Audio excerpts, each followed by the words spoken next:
Never make any habits because habit, whether good or bad, is of no use. Habit makes you mechanical.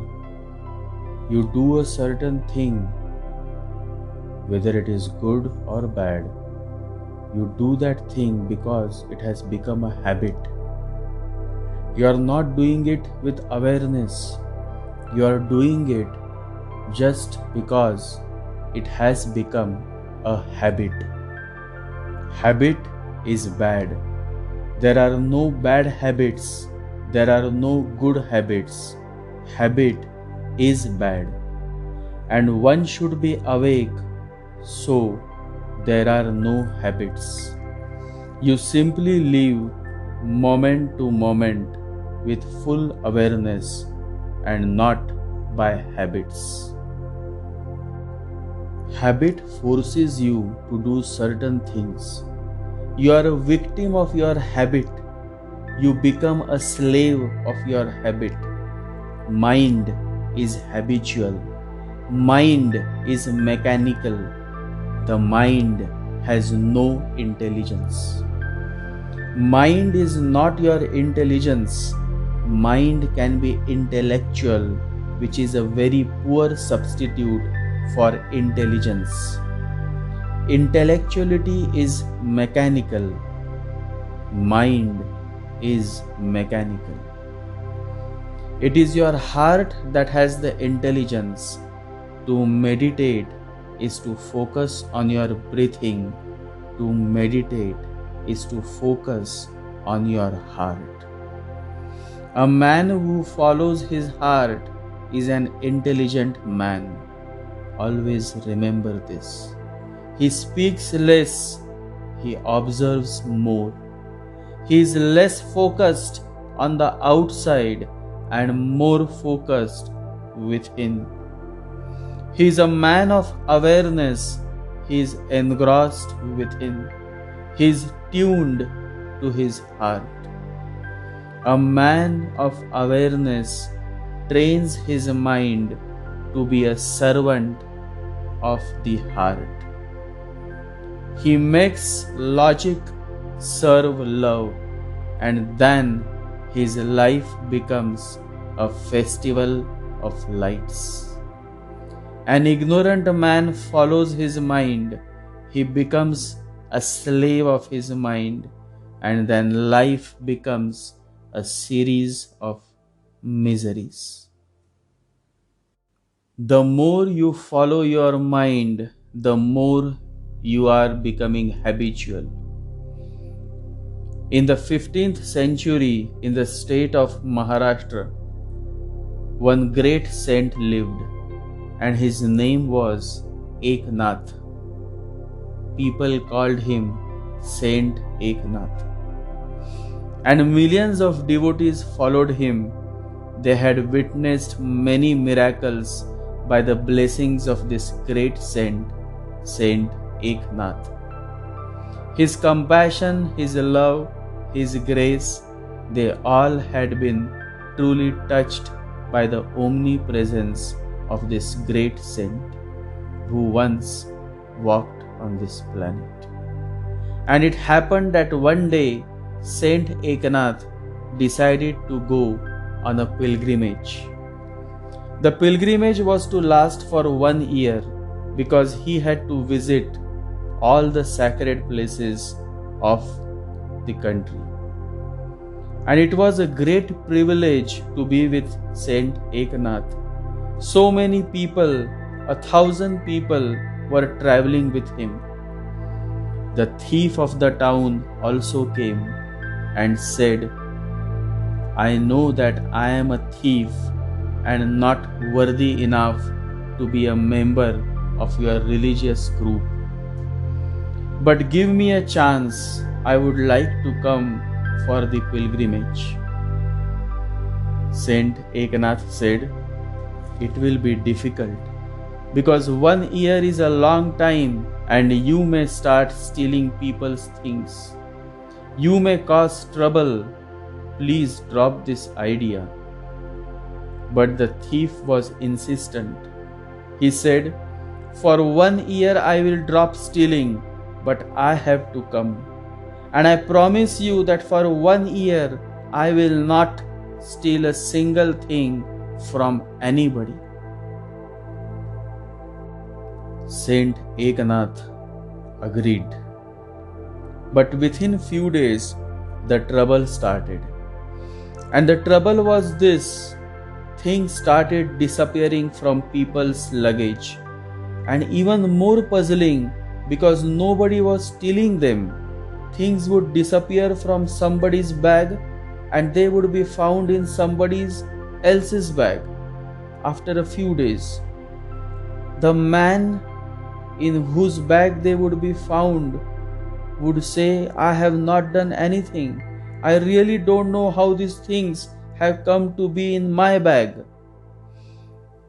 And this happened with many of the people who were following Saint Eknath. And Eknath suspected. So one night he pretended to sleep, but he was awake. He watched. The thief appeared in the middle of the night and he started changing things from one person's luggage to another person's bag. Eknath caught him red-handed and he said, "What are you doing? And you had promised." The thief said, "I am following my promise. I have not stolen a single thing, but this is my old habit. In the middle of the night, if I don't do some mischief, it is impossible for me to sleep. And for 1 year not to sleep, you can understand how difficult it can be. You are a man of compassion. You should be compassionate towards me, and I am not stealing. Things are found again and again. They don't go anywhere but are just exchanged from one person's bag to the another person's bag.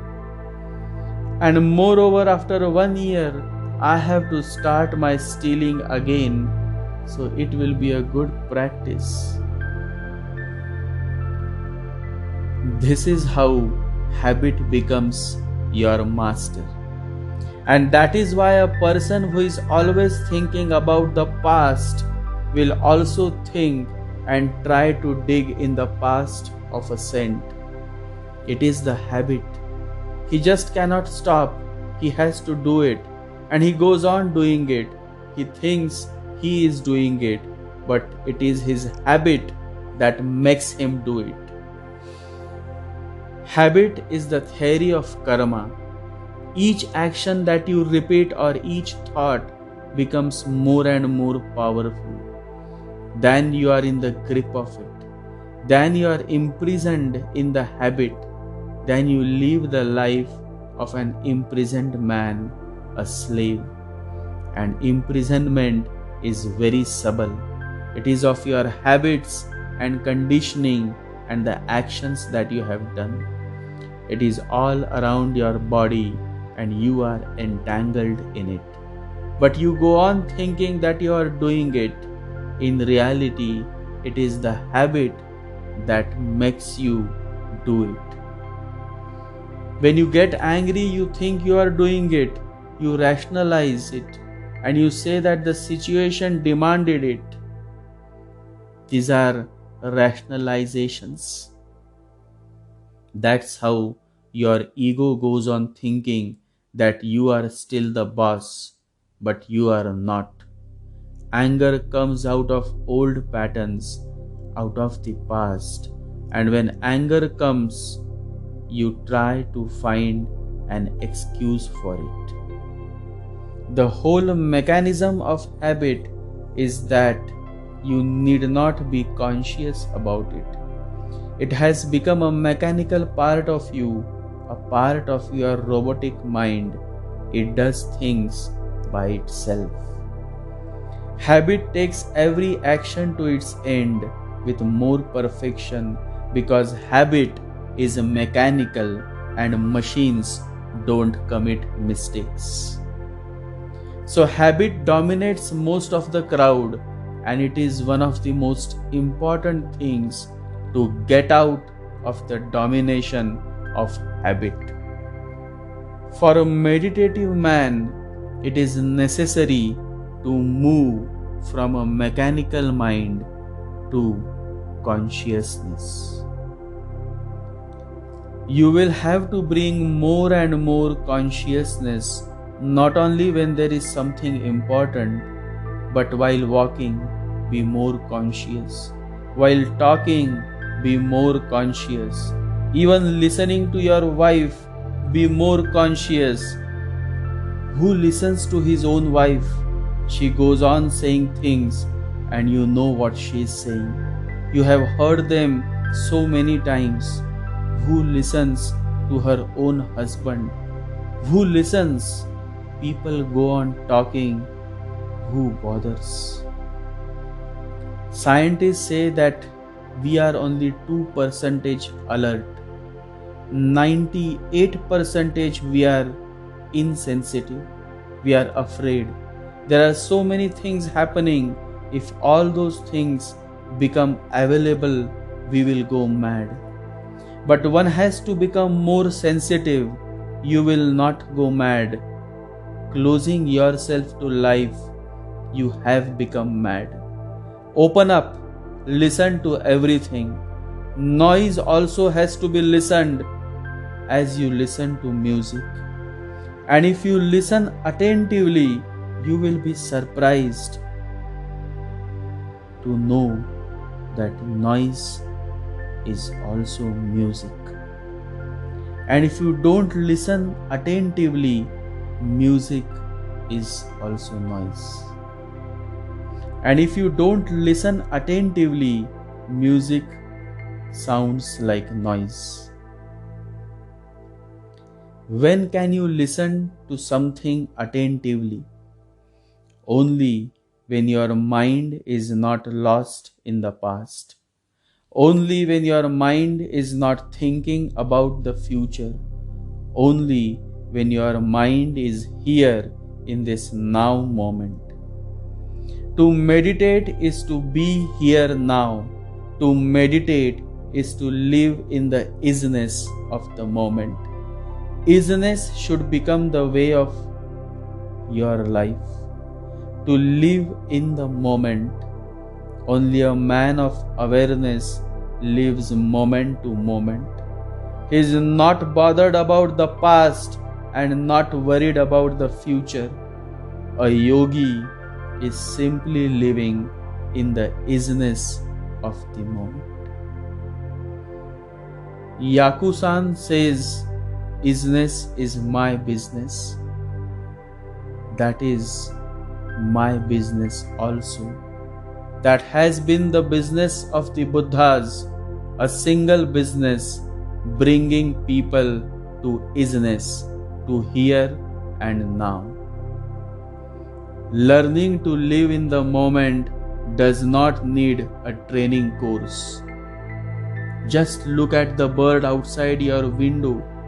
It is happy to pick a grain, and then it takes a round in the sky and comes back, picks up another grain, and then goes back, enjoys the moment.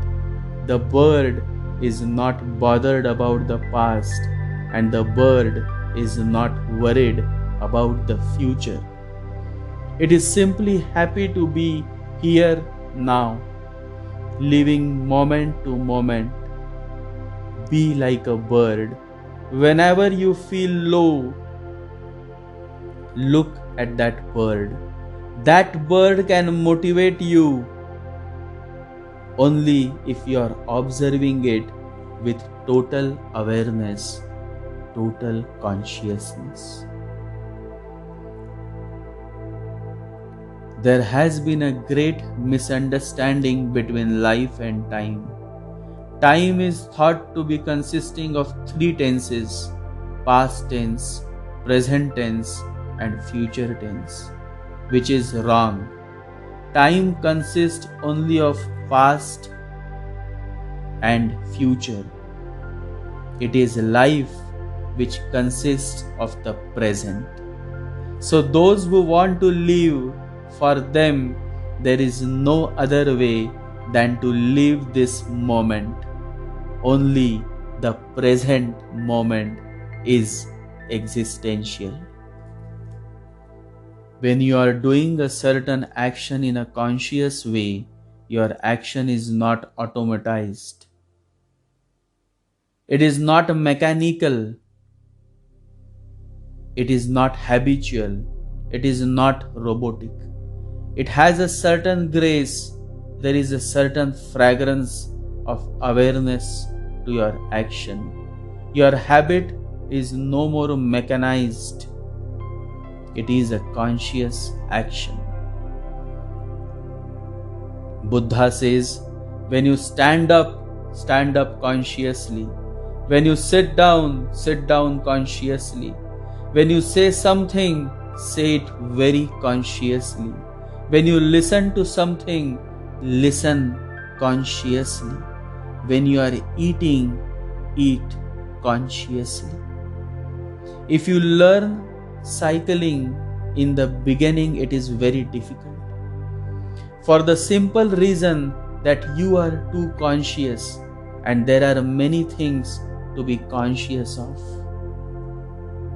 You have to take care of the handles where they are moving, the direction. You have to take care of, and you don't have any habit. So many times you will fall down, but as it becomes more and more habitual, a transition from consciousness to the mechanical part of your being takes place. It is being done every day. The conscious mind learns a thing and then delivers it to the mechanical mind. Then the conscious mind is free again, and the mechanical mind goes on doing all the things, repeating it again and again. This is the natural way to make things simple. But as far as your growth of consciousness is concerned, it is against you.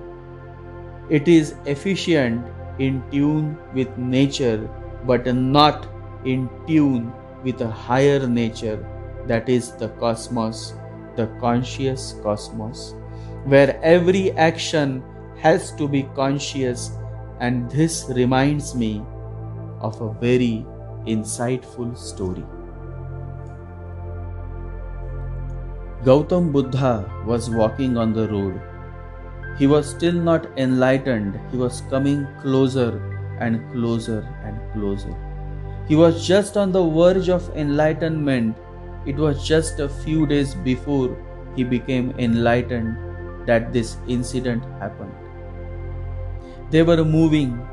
He had 5 disciples with him. A fly came and sat on his head.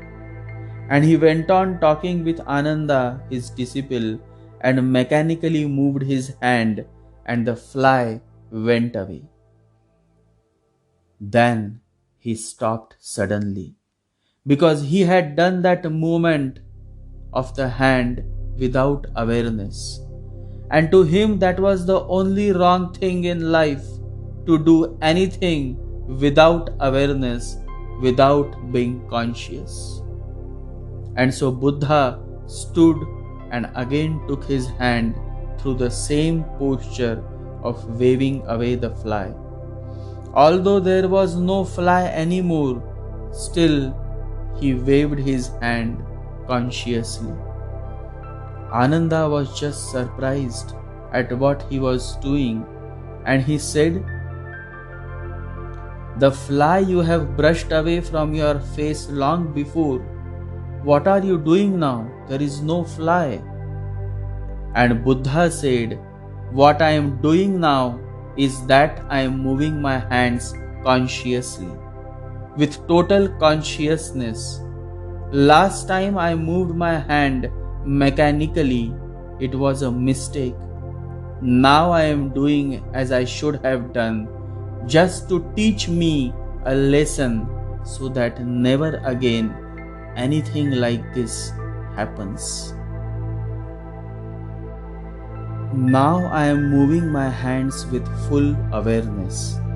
The fly is not the point is whether in my hand there is awareness, a certain consciousness, a certain grace, a certain compassion, love or not.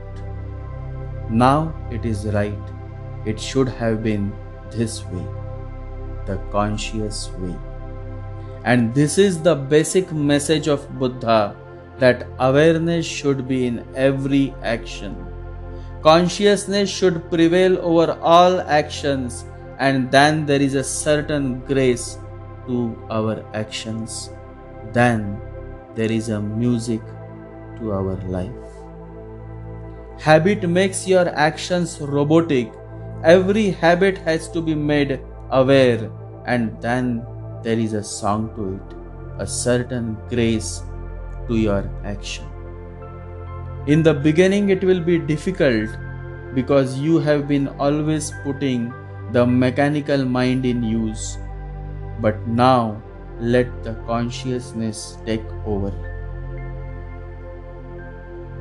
Try anything that has become mechanical to do it consciously. You will have difficulties because the result may not be so good. Don't be worried about the result, because your goal is to do an action with total awareness.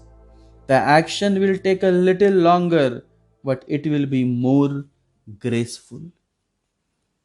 When you change the habit back to the conscious mind, there is tremendous joy. Once a man's whole life becomes conscious, there is nothing more to be achieved. There is no repentance possible, because whatever he has done fully consciously.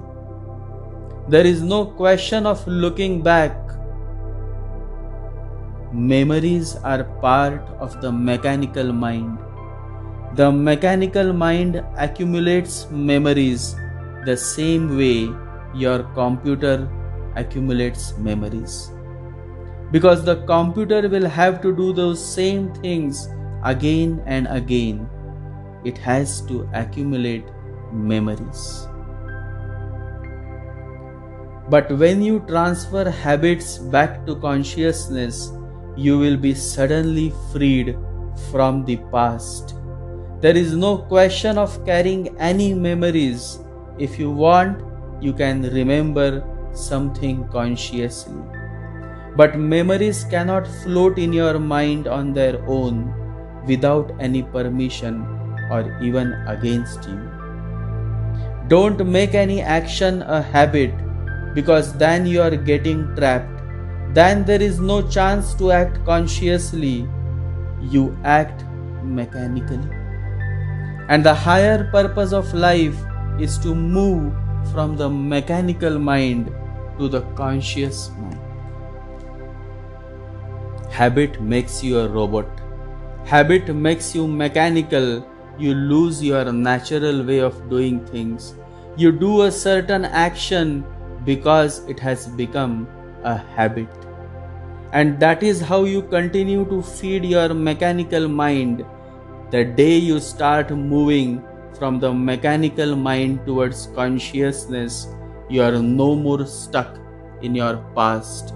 You are moving on. You are coming out of your past. The more you still the mind, the more you would be able to rejoice in the present moment. Only that man succeeds who is able to be here now in the present moment. And to be here now, the way is to bring consciousness to your action. About every habit, you can find some way in which you have never done it before. It will increase your intensity, increase your consciousness, and diminish the mechanical part. The moment your habit is made aware, the moment there is awareness in the actions that you repeat, habit is replaced with conscious action, then you are doing it, but not mechanically, but very much spiritually. And this is the essence of realizing how awareness can bring grace to your life, how awareness can encourage you to act positively, bring more and more awareness to your life. Meditate and let awareness be the anchor of your life. Once your awareness becomes a flame of fire, it burns up the whole slavery that your habitual mind has created. To overcome the mind, the only way is to become more and more conscious. Negative energies, negative people, negative magic and spells are all targeting your consciousness, because they know that the moment your consciousness is blocked, the more you become ignorant, the more they can cause harm to you and your self-growth. So be aware, you may have many secret enemies, many ill-wishers, and yet if you remain conscious, if you focus on living with consciousness, no one can cause harm to you. No situation or person can ever bring you down, because consciousness will never let you fail. It will always ensure your well-being. The most precious gift to man is the gift of consciousness. Work on your consciousness. In the beginning, it is going to be difficult. The mind is all over you, but you have to turn around the tables. You have to rise above your mind. You have to reach the heart. You have to let consciousness reign over your mind, and then life starts transforming. Then life is no more the same. Then you are no more the same. Then there is a song to it, a music. Then the sky is clear and you are ready to fly. Awareness means you come with an inner light. You move fully alert. Each step is taken in awareness. The walking, the coming, the sitting, everything is done in full awareness. Let there be more and more awareness to your life. Meditate.